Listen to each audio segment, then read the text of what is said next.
علماء کرام کے ہاتھوں سے دستار بندی ہوتے ہوئے شیخ الحدیث ہے، پیر طریقت ہے، نمونہ اسلاف ہے، ان کے دست مبارک سے حافظ کے سر پر دستار بندی کی جا رہی ہے۔ اس کے بعد مولانا شبلی صاحب ہیں، ان کے ہاتھ سے بھی دستار بندی ہونی ہے۔ اور آج کے اس پروگرام کی صدارت کر رہی عظیم شخصیت پیر طریقت مولانا سفیان صاحب کے ہاتھ سے بھی بچوں کی دستار بندی ہو رہی ہے۔ ہمارے اس علاقے کے ہیرا، جنہوں نے بمبئی کے اندر قوم و ملت کے لیے اپنی خدمات کا ایک نمونہ چھوڑا ہے، اس سے میری مراد مولانا لیاقت علی خان قاسمی صاحب، ان کے ہاتھ سے بھی طلباء کی دستار بندی ہونی ہے۔ طلباء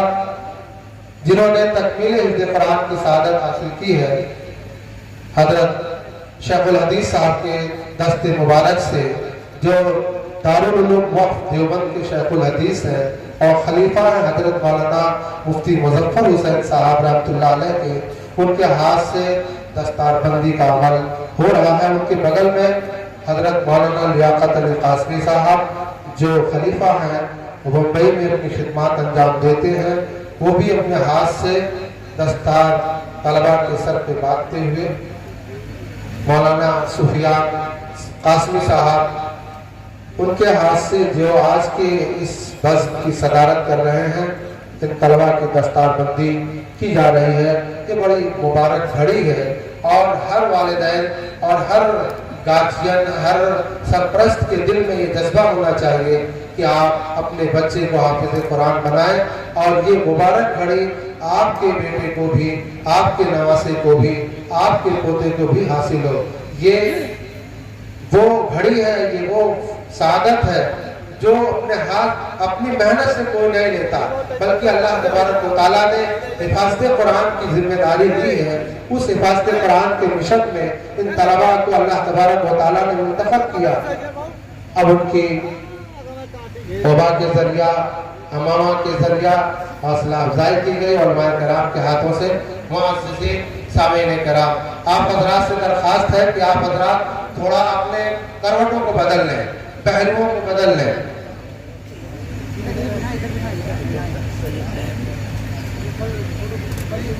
حافظ محمد سلیم